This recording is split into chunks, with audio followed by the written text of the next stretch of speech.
Okay, we back at it over here at U-Pull here in Youngstown. Probably one of my favorite yards to pick from. Well, we're not going to be spending a whole lot of time here today, as this whole video is not going to be about junkyard parts, or at least in the junkyard. We're going to be looking for something in specific. I've got an idea of making a junkyard budget 750 horsepower axle. I don't care who's around, I'ma pick you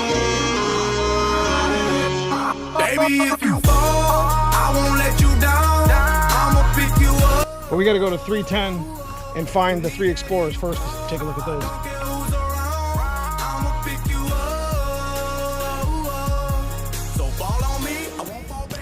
All right, so in the past month, we've gotten 4 Explorers here on 313. What I see here is a 4.0, so not a V8.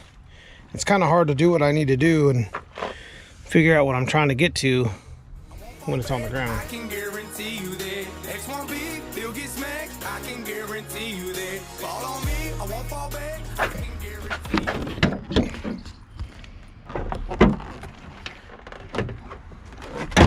So this also is on the ground. It should be up on a wheel. I'm trying to check out the end of that axle. Looks like somebody spray painted it, but it's a V8. It's been in here about a month. Oh, maybe not. Huh. I don't think I've ever seen somebody do that before. That's a V6. Duh. I need glasses. So here's the theory. Here's what I got going on. So these are the 3 Explorers that just came in. Now, hear me out. In order for us to build a budget 8.8 31 spline axle, which you all know you can't, there's not a direct fit 31 spline OE axle that'll fit in a fox body. Hear me out. This is an 8.8 axle, as you can see from the diff cover.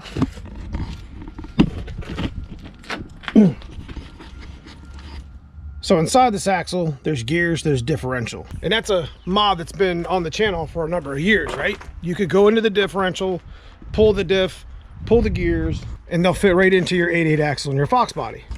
Most of them are 373s and 410s, so it's a nice gear, it's a nice mod, specifically for an axle that is just rotting in a junkyard. So the problem lies in the fact that the axle shaft itself in the Explorer is too big for the fox body 4-link tube. The differential, the gears, the flange, all that stuff will direct fit over. Who's to say we couldn't just chop the Explorer end, take the axle, specifically the long one, and cut the axle down, right? So hear me out. Let's go to the other Explorer that I need to look at.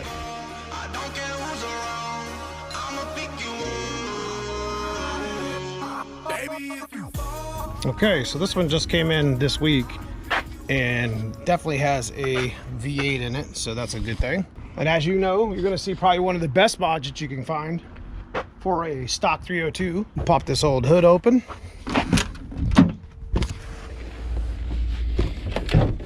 Looks like it's got 250 on it. That's not a big deal.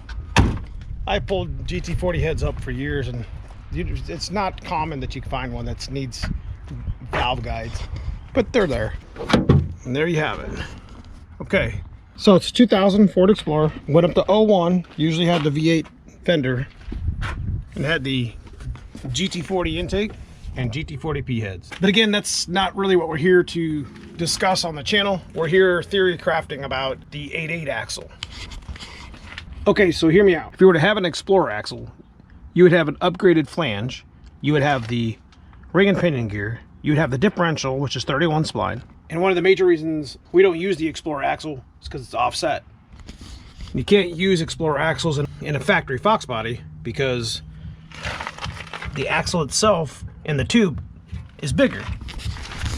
So who's to say, like you do with 9-inch ends, we can't chop the end off and weld it onto the end of our fox body axles and use the 2 long ones and just short. You would need an axle that you can chop the ends off of. You would basically need a whole Explorer axle plus the 1 long axle shaft from another one, which isn't really all that hard to source out because I'm pretty sure most of that stuff's universal 96 to 01.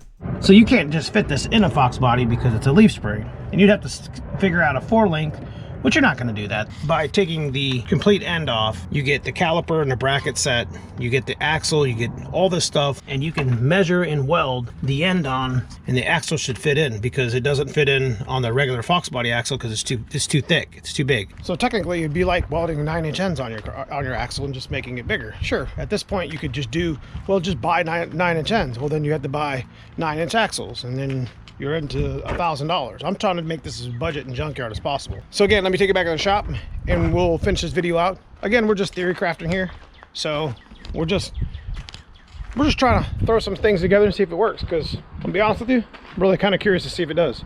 But before we leave the yard, there is a 97 F250 that came in on row 709. So we're gonna take a check. We're gonna take a check real quick, make sure we're not leaving a 351 behind.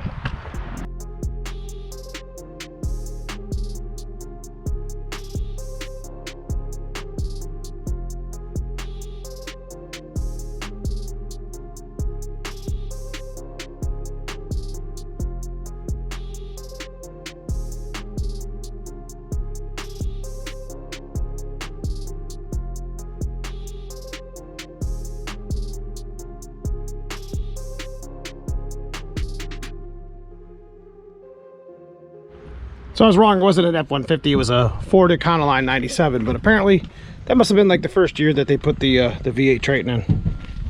So we definitely won't be going after that motor.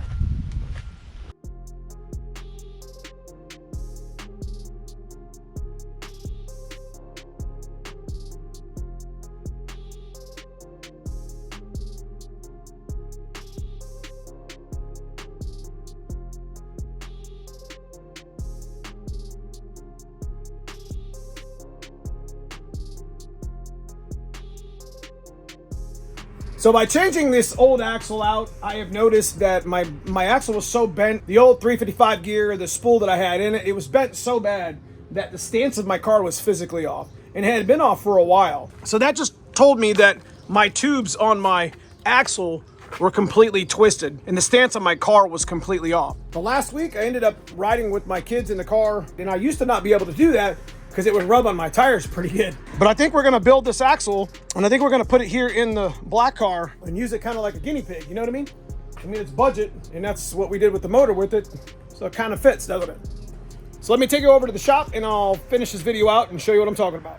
So these are the two axles that we're gonna be talking about in the next upcoming weeks. Both of these are straight, they're both stock axles. They need their tubes welded, and they actually have some TMZ braces that we're going to be putting on it, both front and underneath.